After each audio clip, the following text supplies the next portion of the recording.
The barking dog, oh my God, I can't stand it. And dogs don't bark around me. I must let off the vibe, don't do that, dog, because I don't like it. And dogs will bark for many reasons. They really will. They'll bark because they're excited. They'll bark if they hear a noise outside that would be related to like territorial, like, you know, protecting property. And they'll bark if they want something. And at no time should any of these barks be encouraged. And if you're one of these, every non-professional that I know that has trained their dog to bark on command can't get the dog to shut up. So that's key right there. If you're not training a dog for a movie set, don't do that. You're not going to be able to close that door. Now, there's many things that you can do to get the dog to stop barking. And for this discussion, I want to use a scale of 1 to 10. And let me see if I can explain some things. First of all, if your dog is barking at a 6 and you give it a correction, like you say no, but you only do no as like a 4, your dog won't stop barking. If you do the no as a 5, your dog won't stop barking. And if you do the no as a level 6, your dog won't stop barking. If your dog is barking at a level 6, you must do a level 7. You have to go above the dog. The dog won't hear you. So there's many things that you can do. As they say, there's more than one way to skin a cat. And here's a bunch of ideas. And the first one, you know, try old school. Absolutely, try it old school. And if the dog is in a crate and barking, you might put the leash through the crate and give the dog a correction when it barks. You could also try the old water pistol trick. They don't like that.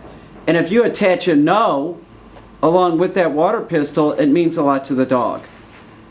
Other methods that you could try are a shake can. And a shake can would be like you take a Pepsi can and you put a bunch of dimes and quarters and stuff in there and some pennies and you shake it, right? By saying no, right?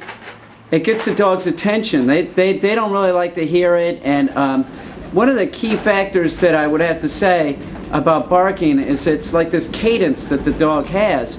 So you have to break the cadence. You absolutely have to break the cadence. And how you do that might differ from dog to dog.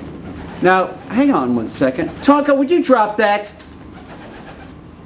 Jesus Christ. Having a puppy. Oh my God. And him. It's incredible. So he's a very active, dominant type dog. Very persistent. That's the kind of hunting dog I wanted and I got it. So there's bark collars that you could use. And some of these bark collars work very well, and I recommend the ones that give electrical stimulation. And if your dog has been collar conditioned to turn off a collar, then, man, go for it. And if your dog hasn't, then you want to get a bark collar that's a good one and follow the directions. And if you're going to do it that way, you slowly increase it from the lowest level, right? If you do it too quick, the dog will bark through it. You'll hear it. Like if the bark sounds like distorted and exaggerated, it's too high and it's like freaking the dog out. So go back down to the lower level. There's also bark collars that vibrate, and some dogs don't like that, and those can be very effective actually. Now, the one kind of bark collar that I don't recommend that I think are just, it's a scam, is the Citronella Collar. It doesn't work, and as soon as the dog gets that smell, that citronella oil on it, it just stops working, and you're sucked into this, oh, maybe it'll, you know, and you're buying the citronella things. It's a joke. Don't buy a citronella collar. And if you used a citronella collar and it worked, I don't really want to hear about it. I'm just talking about my experiences. I don't need to know about the 1 in 10,000 dogs that it works on. So,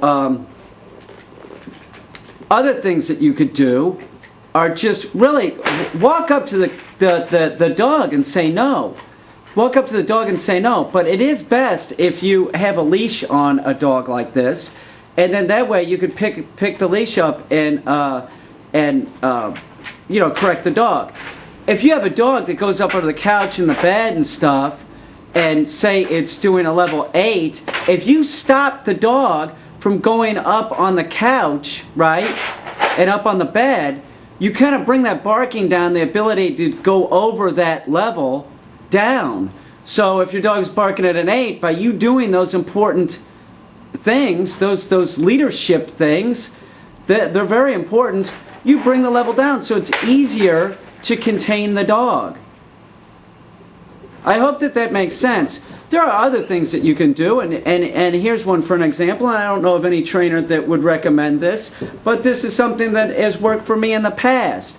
So if you have a dog, and it's a dog that you have used a healing stick. A healing stick is a... Let me go get one. Hang on. A healing stick is a bendable, kind of like a fishing pole, right? And what you do is you bounce it off the dog's chest when you're teaching heel, and you also you can bring it down on the dog's butt, and you're not hitting the dog, you're just bouncing it off, right? That's all it takes. So you do those two things. Now, if you've had a dog that you've used that with, they kind of see this as like a negative, and a negative that is about the dog's position. So what I've done, and this isn't on too many dogs, this is a very persistent dog I'm talking about that is doing a lot of training. So you might not want to try this with your dog at home unless you're really working with your dog. I'll take it, and when the dog barks, I'll go up to the crate. This is the dog that's barking in the crate. And I'll just poke it like that in the chest. I'm not hurting it, I'm not poking it hard. I'm just touching the healing stick to the front of the dog by saying no. And it was highly effective. So there's many different things that you can do to get the dog to stop barking.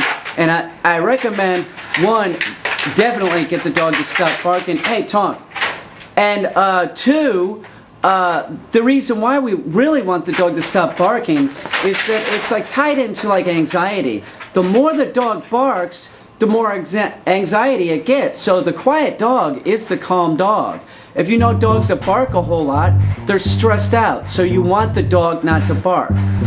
If you have a dog that is barking because it wants something, don't give them anything. They get nothing.